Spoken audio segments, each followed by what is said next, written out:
Il est arrivé de France il y a 3 jours. Et c'est déjà le 4e hôpital qu'il voit. Patrick Coulombelle est urgentiste. Mais il n'est pas médecin.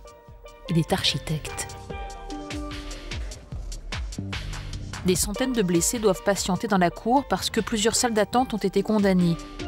Décision du directeur. Il redoute l'effondrement du toit d'une partie de l'hôpital à cause d'un mur en mauvais état.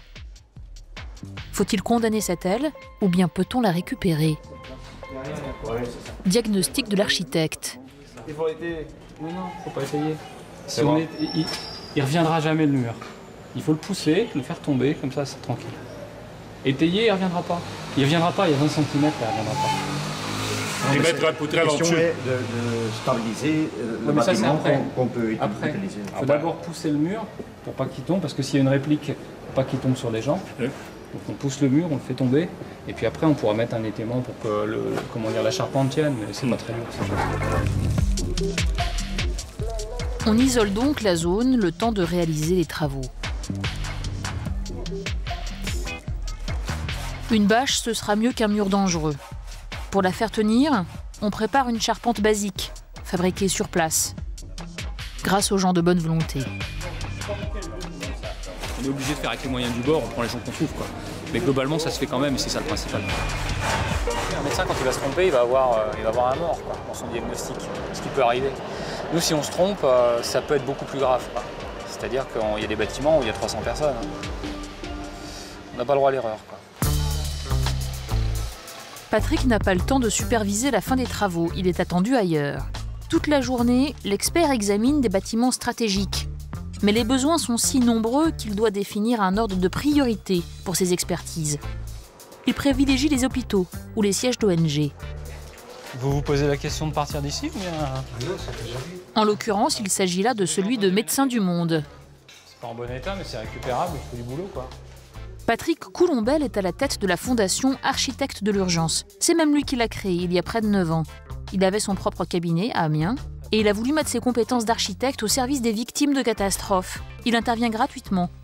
Haïti, c'est sa 24e mission. Le problème, c'est que c'est ce qu'on appelle un liant qui en est pas, quoi. Au lieu de mettre du ciment, du sable, ils mettent surtout de l'argile, quoi. Avec un peu de sable et un tout petit peu de ciment. Et ça tient pas.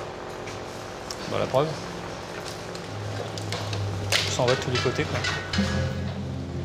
Pendant plus d'un siècle, les Haïtiens ont construit en oubliant que l'île reposait sur une faille sismique. Aujourd'hui, une maison sur 3 est à terre. Même les bâtiments officiels. Voici ce qu'il reste du ministère des Finances. Et voici le palais présidentiel. Le béton, c'est une technicité qui est pas évidente à mettre en œuvre. Il faut que tu aies des aciers qui soient de bonne qualité. Il faut que tu aies des mélanges de béton qui soient de bonne qualité, faits avec les bons agrégats et avec les bonnes quantités de ciment. Et encore un autre paramètre, c'est la conception du bâtiment. C'est-à-dire que si la manière dont sont posés les aciers et le béton n'est pas assez bien pensée, il y a des fortes chances qu'en cas de séisme, ça tombe. Les bidonvilles ne sont pas les plus touchés, parce qu'ils étaient construits souvent sans étage, avec de la tôle. Les toits ne se sont donc pas écroulés comme la plupart des maisons du centre-ville. Pourtant, on en trouve quelques-unes qui ont tenu. Quasiment toutes sont construites en bois. Souvent les maisons les plus anciennes, celles qu'on aurait crues les plus fragiles. Particulièrement les maisons comme celle-ci, les gingerbread, traduisez les maisons pain d'épices. Une architecture de style colonial, typique des constructions haïtiennes du début du XXe siècle. Elles ont bien réagi parce qu'elles sont légères. Elles ont été construites de manière parasismique aussi. Alors là, on le voit, ça se traduit aussi sur les façades, on le voit, avec des renforcements qui sont en diagonale, qui permettent de rigidifier les panneaux de façade. C'est ça qui fait tenir la maison. Donc ça pourrait être un modèle de, ce serait quand même de mieux. reconstruction, Ouais, en fait. Bien sûr. Le problème, c'est que c'est des maisons qui étaient faites en bois. C'est que du bois aujourd'hui, ici, il n'y en a quasiment plus.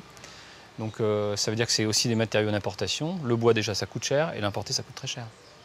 Alors j'imagine aussi que le savoir-faire, il a dû foutre le camp aussi, parce que ça fait très longtemps qu'on ne construit plus avec ces maisons-là, quoi.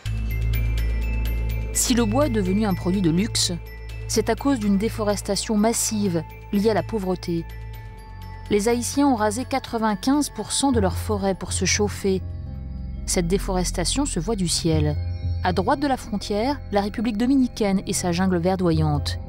À gauche, Haïti, un sol pelé, sans racines pour le fixer. Si l'on veut reconstruire en bois, il faudra donc en importer. Et il faudra des moyens pour cela, beaucoup de moyens. C'est ce à quoi on travaille derrière ces grilles. Nous sommes à l'ambassade de France. La chancellerie a été évacuée. Les voitures de service sont hors d'usage. C'est devenu le QG de beaucoup d'ONG françaises, dont celle de Patrick. Comme une trentaine d'humanitaires, ils campent dans les jardins. 2 jeunes assistants salariés de la Fondation l'ont rejoint hier soir. Un coordinateur et un ingénieur. Il leur dicte le rapport de ses interventions, les hôpitaux qu'il a examinés, leur état, les travaux nécessaires pour les réhabiliter. Et même une estimation du coût de ces travaux. C'est un boulot à stabiliser un bâtiment comme ça, il y en a pour entre 150 et 200 000 euros. Autant d'informations transmises au staff à Amiens qui est sollicité par de gros donateurs. Ils sont prêts à offrir de quoi reconstruire, pour peu qu'on leur donne des projets précis. Ça fait partie des choses normales, c'est-à-dire que si on commence à se préoccuper de ça dans 6 mois, il sera, comment dirais-je, la mobilisation qu'il y a sur ce qui se passe ici, elle sera passée, quoi. Et si la mobilisation est passée, c'est beaucoup plus compliqué de trouver de l'argent. C'est maintenant qu'il faut le faire.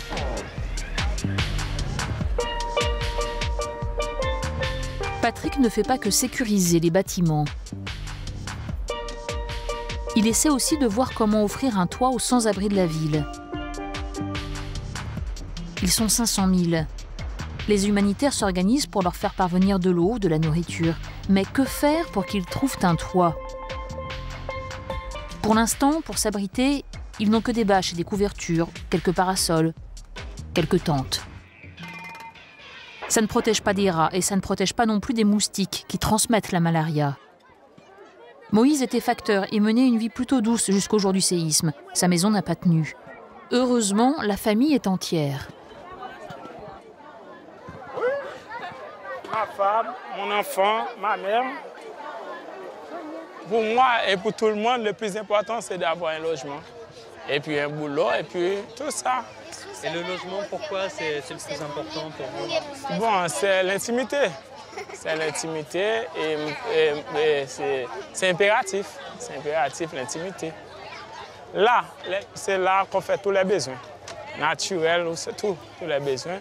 Alors, on ne peut pas interdire ça, parce que c'est la condition. Et vous savez une chose, l'intimité encore, c'est combattre le banditisme et vol, pillage, tout ça a continué. Vous voyez? Tout ça a continué. Et puis, il y a des Haïtiens dont la maison a tenu, mais qui ne veulent plus y mettre les pieds. Et c'est le cas de cette famille. Tout le monde est effrayé. Si demain leur toit leur tombait sur la tête, alors ils préfèrent rester sur le parking couvert et ils font de brefs allers-retours dans l'appartement s'ils ont besoin de quelque chose. Rester dans les maisons, soi-disant qu'il n'y a pas de fissure, qu'il n'y a plus rien, on ne va pas faire confiance à ces maisons-là. On préfère détruire tout, écraser toutes les maisons et puis reconstruire à zéro.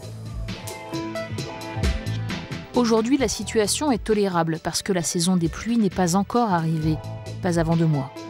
Mais que feront-ils alors ?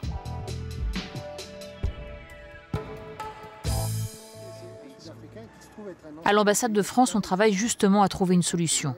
Ce matin, Patrick Coulombelle a une réunion importante. Il travaille avec les représentants de l'ONU, spécialisés dans l'habitat.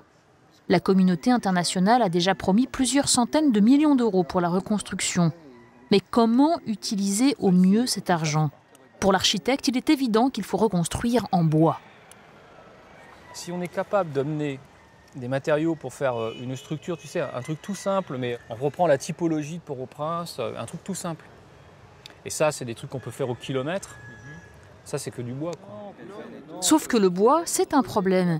Et pas seulement parce que ça coûte cher. Il y a aussi le problème de l'anticyclonique. Les gens pensent que le béton, c'est la solution à se protéger des cyclones. Donc ils ont ça, c'est devenu un facteur culturel, ça. Je me rappelle de la Guadeloupe, c'est senti comme quand on a fait le logement social sur des structures bois qu'on citait là, anticyclonique, antisismique, la demande était très faible au début, parce que les gens, pour eux, c'est la casse créole, c'est le passé, c'est pas la modernité. Donc la modernité, c'est ces merdes en béton qui se sont écroulées. Il va donc falloir importer du bois venu d'ailleurs. Convaincre la population que cela la sauvera, que l'apparente fragilité de ce bois sera en fait un gage de résistance et de sécurité, y compris en cas de cyclone. Et il y a urgence. On le voit le long des routes. Certains Haïtiens sont déjà en train de reconstruire à l'identique, sans se préoccuper d'assurer des fondations solides.